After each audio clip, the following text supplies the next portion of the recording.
David Carter never thought much about his YouTube channel.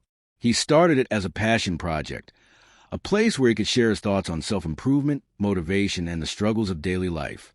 At first, the numbers were small, just a few friends and family members watching his content. But one day, everything changed. Late one night, as David was reviewing his analytics, he noticed something strange. His latest video, Breaking Free from Fear, was getting an unusual spike in views. Thousands of them, coming from a single untraceable source. The comments section, which was usually filled with words of encouragement, had turned eerie, vague messages, cryptic threats, and one comment that made his blood run cold. "We are watching. We are planning." His heart pounded. Who was watching? And what were they planning? The sudden rise. The next morning, David's phone buzzed with notifications. His email was flooded with messages, some praising him, others warning him. Among them, one subject line stood out. "Your video is in the wrong hands." He hesitated, then clicked. The email had no sender name, just a single sentence. "They are sharing your video in the group. Be careful. They want more than just inspiration." His fingers trembled as he scrolled down. There was a link. Against his better judgment, he clicked it.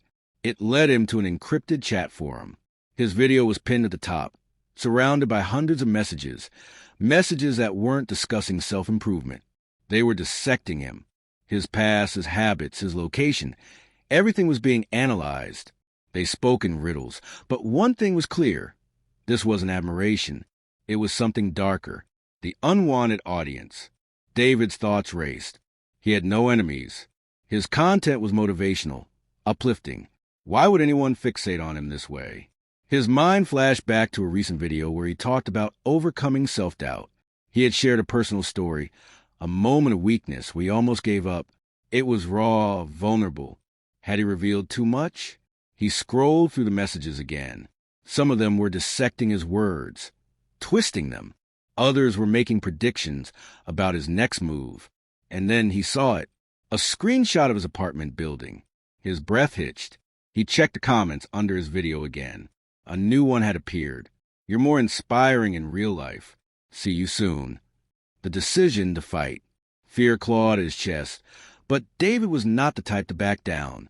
He had spent years motivating others to face their fears. Now it was his turn. Instead of hiding, he made a decision he would address this head-on. He turned on his camera and hit record. To whoever is watching, to whoever is planning, let me tell you something. I built this channel to inspire people, not to be a pawn in your games. If you think fear will control me, you're mistaken. I see you. I know you're out there. But remember this, I'm watching too. He uploaded the video. The response was immediate. Messages poured in, support from fans, warnings from anonymous accounts, and one final message from the group. You shouldn't have done that. Now the real game begins. David had started as a motivational speaker, but now he had become something else, a target. The night after David posted his video, the atmosphere in his apartment felt different, heavier, charged with an unseen presence. He had spent years preaching courage. Yet now, his hands trembled as he locked his doors and checked the windows for the third time. His phone buzzed. Another notification. Another anonymous message. "You want to play? Let's play." Attached was a video. With a deep breath, he pressed play. The footage was shaky, as if filmed from a hidden camera. It showed the entrance to his apartment building. The screen flickered, and then David froze. It was him. The video showed him walking home earlier that evening, completely unaware he was being recorded. His heartbeat pounded in his ears. This wasn't just online anymore. Someone was here. Someone was close. The search for answers. Fear threatened to consume him.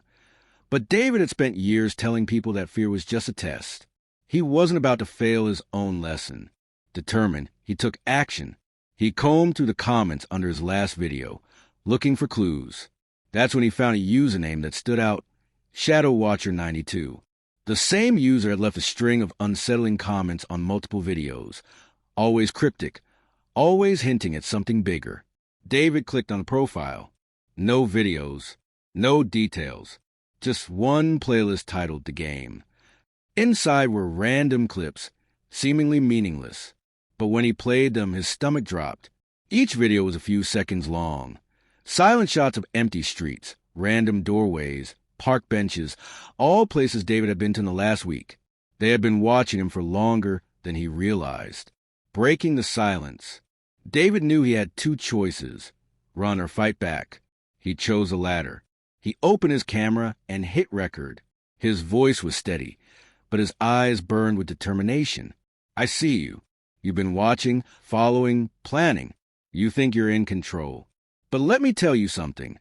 You chose the wrong person to mess with. He leaned forward, his face inches from the screen. I don't run. I don't hide. And whatever you think you're planning, I promise you, I will find out first. He uploaded the video and waited. Seconds turned into minutes. Then, a new comment. Brave words, David. But are you ready for the next level?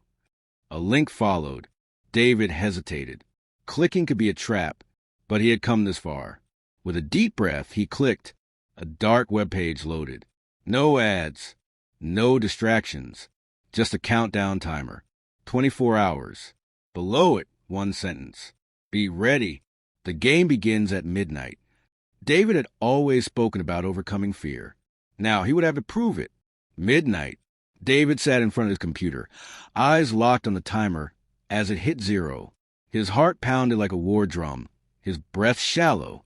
The second the countdown ended, the screen flickered and a new message appeared. Welcome to the final round, David. Let's see how strong you really are. Then, another video file.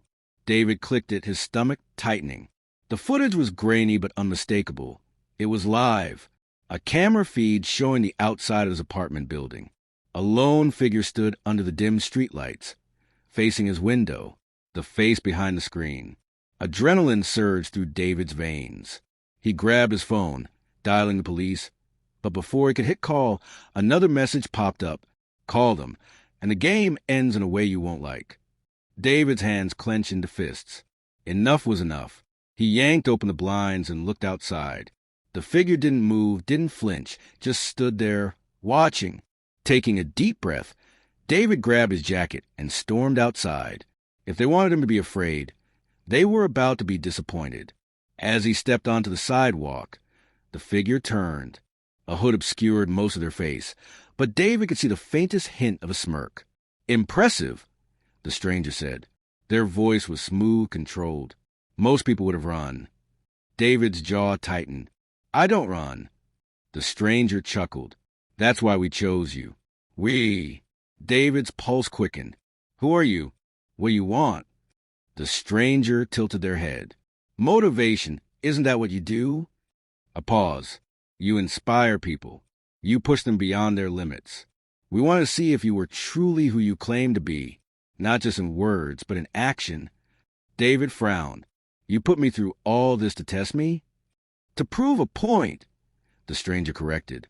Fear is the ultimate motivator. And you, David, you just became the perfect example. Turning fear into strength. David exhaled sharply, his mind racing. All this time, he had been the target. But what if he flipped the script? You think fear makes people stronger? He asked, stepping forward. You think playing mind games is the key to motivation? The stranger said nothing. David's eyes narrowed. Real strength comes from overcoming fear, not being controlled by it. And right now, you're trying to control me. The stranger's smirk faltered. David seized the moment. You try to turn this into your game. But here's the truth. You needed me for it to work. Without me, you have nothing. Silence stretched between them. Then, the stranger took a step back. Interesting, they murmured. You really do believe what you say. They turned, walking away into the shadows.